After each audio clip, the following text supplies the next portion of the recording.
Hello students, good morning, Minate madam. Students, in previous lecture, we learned absolute humidity. Today, we have to learn relative humidity. What is relative humidity? The ratio of actual mass of vapor contained in air for a given volume and temperature to mass of vapor required to make the air saturated with vapor at that temperature is called the relative humidity. म्हणजे relative humidity कशाला म्हणायचं बघा की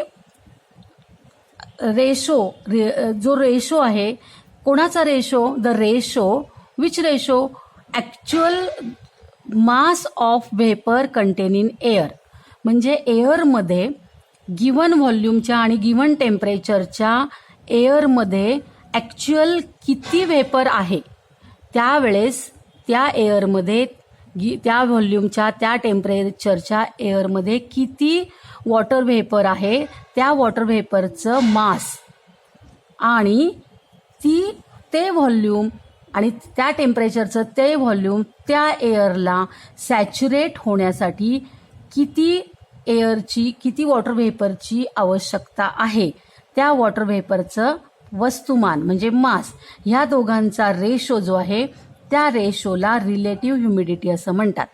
म्हणजे परत बघा relative humidity म्हणजे काय की एखाद्या एअरमध्ये त्या क्षणाला किती वॉटर व्हेपर आहे त्या वॉटर व्हेपरचं वस्तुमान आणि त्या वॉटर व्हेपरला त्या एअरला वॉटर व्हेपरने सॅच्युरेट होण्यासाठी किती वॉटर व्हेपर लागेल तर लागणाऱ्या वॉटर व्हेपरचं वस्तुमान ह्या दोन वस्तुमानांच्या रेशोला या दोन मासच्या रेशोला रिलेटिव्ह ह्युमिडिटी असं म्हणतात. म्हणजे हा जो एअर आहे ह्या एअरमध्ये सध्या इतकंच काय आहे वॉटर व्हेपर आहे एवढा वॉटर व्हेपर आहे. आता हा जो एअर आहे ह्या एअरला सॅच्युरेट होण्यासाठी म्हणजे हा एअर वॉटर व्हेपरने कंप्लीट भरण्यासाठी याला किती वॉटर व्हेपर लागणार आहे जास्तीचं वॉटर व्हेपर लागणार आहे. तर किती वॉटर व्हेपर लागणार आहे तर इतकं वॉटर व्हेपर त्याला लागणार आहे.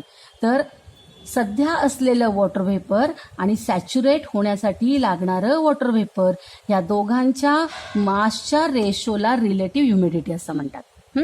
आता तुम्हाला समजलं असेल की रिलेटिव्ह ह्युमिडिटी म्हणजे काय the ratio of actual mass of vapor contained in air for given volume and temperature to mass of water vapor required to make the air saturated with vapor at that temperature is called the relative humidity. याला relative humidity म्हणतात.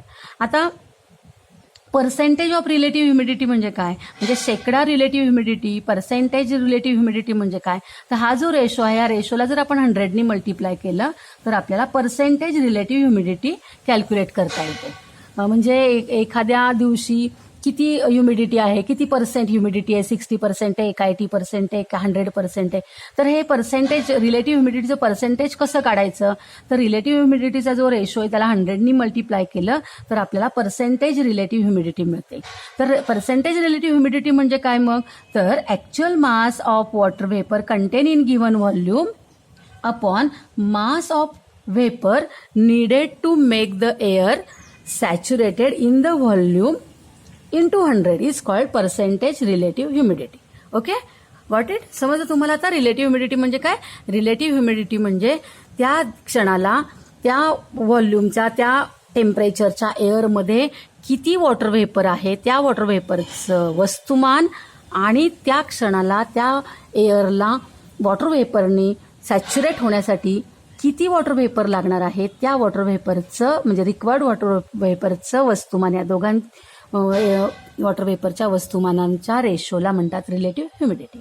Okay आता बघा ज्यावेळेस 100% humidity असते एअरची म्हणजे नेचरची humidity 100% असते तर ते टेम्परेचर कोणतं असतं आपण मागच्या व्हिडिओ लेक्चरमध्ये बघितलं होतं की एअर ही 100% वॉटर व्हेपरने सॅच्युरेट होते त्या टेम्परेचरला आपण ड्यू पॉईंट टेम्परेचर म्हणतो. आपण बघितलं होतं की 100% जर वॉटर व्हेपर असेल तर ते वॉटर ड्रॉपलेटमध्ये जायला लागतात आणि ते कोणत्या टेम्परेचरला होतं हे, तर ड्यू पॉईंट टेम्परेचरला. आणि म्हणून the relative humidity at due point is 100%. म्हणजे ड्यू पॉईंटला रिलेटिव्ह ह्युमिडिटी किती असते, 100% असते.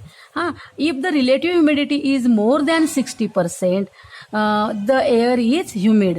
जर रिलेटिव्ह ह्युमिडिटी, एअरची रिलेटिव्ह ह्युमिडिटी 60%पेक्षा जास्त असेल तर त्या एअरला काय म्हणतात, ह्युमिड एअर असं म्हणतात, दमट हवा म्हणतो आपण त्याला. And if the relative humidity is less than 60%, then the air is called dry air.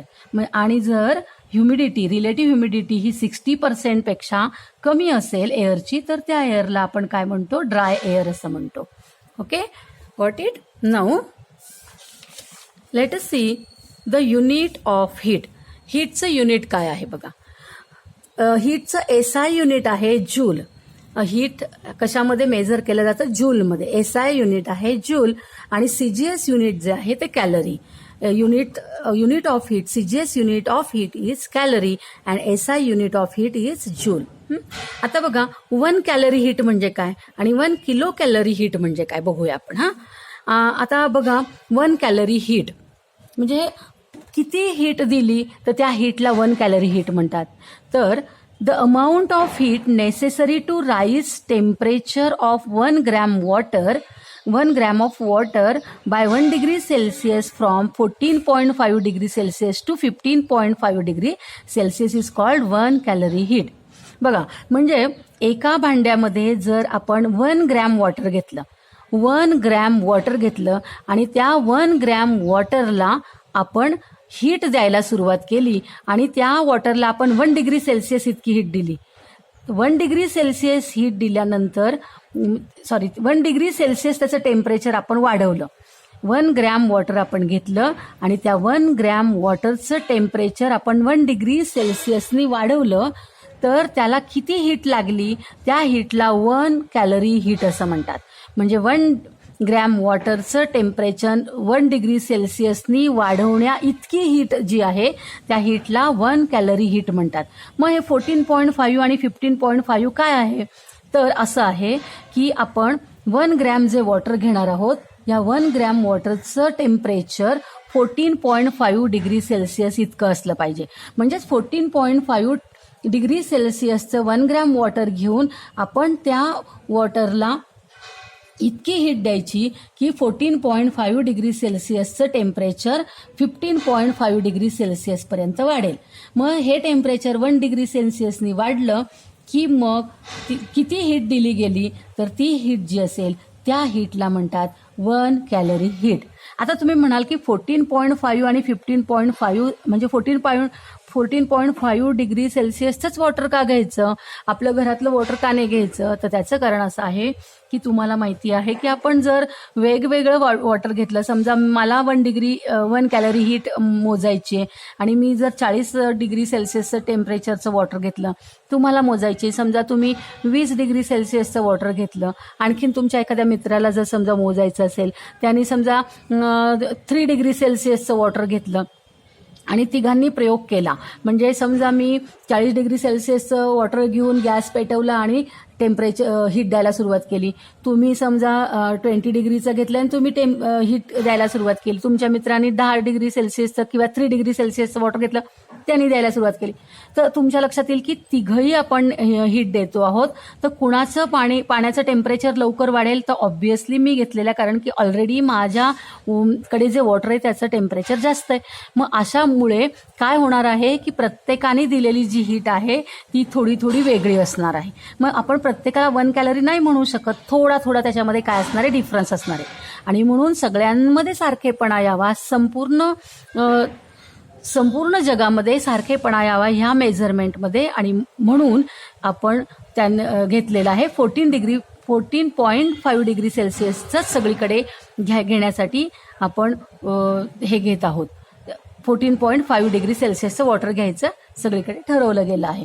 आणि म्हणून the amount of heat necessary to raise temperature of 1 gram of water by 1 degree Celsius from 14.5 degree Celsius to 15.5 degree Celsius is called 1 calorie heat.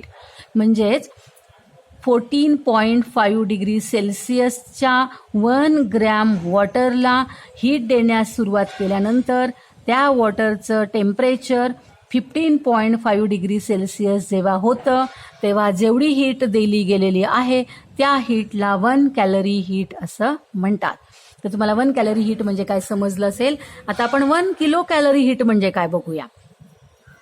Definition same आहे, फक्त इथं 1 gram water घेतलेलं आहे, आपण इथं कमी वॉटर घेतलंय 1 ग्रॅम आणि इथं 1 kg वॉटर घेतलेलं आहे.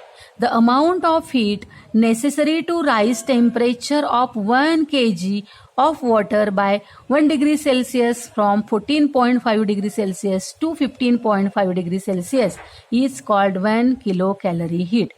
म्हणजे सेम आहे, फक्त इथं कॅलरीसाठी 1 ग्रॅम वॉटरचं हीट बघायची आहे आणि किलो कॅलरीसाठी 1 kg वॉटरची हीट आपण बघायची आहे. तर 1 किलो कॅलरी हीट म्हणजे काय, तर 14.5 डिग्री सेल्सिअसचं 1 किलोग्रॅम पाणी घेतलं आणि त्या पाण्याला उष्णता देण्यास सुरुवात केल्यानंतर त्या पाण्याचं टेम्परेचर जेव्हा 15.5 डिग्री सेल्सिअस होतं तेव्हा त्या पाण्याचं टेम्परेचर 1 डिग्री सेल्सिअसनी वाढण्यासाठी जेवढी हीट दिली गेली त्या हीटला 1 किलो कॅलरी हीट असं म्हणतात.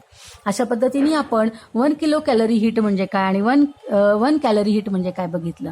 आता 1 किलो कॅलरी हीट म्हणजेच काय, 1 kilo calorie heat is equal to 10 cube calorie आणि 1 calorie is equal to 4.18 joule. कॅलरीचं आपण जूलमध्ये कन्व्हर्जन करताना 1 calorie is equal to 4.18 joule हे आपण इक्वेशन मानायचं आहे. Okay, got it. तर तुम्हाला रिलेटिव्ह ह्युमिडिटी म्हणजे काय समजलं, त्याचबरोबर युनिट ऑफ हीट, नंतर 1 किलो कॅलरी आणि 1 कॅलरी हीट म्हणजे काय समजलं. जर तुम्हाला आजचा व्हिडिओ लेक्चर आवडला असेल तर व्हिडिओला लाईक करा आणि जर अजूनपर्यंत चॅनलला सबस्क्राईब केलं नसेल तर जरूर सबस्क्राईब करा. थँक्यू.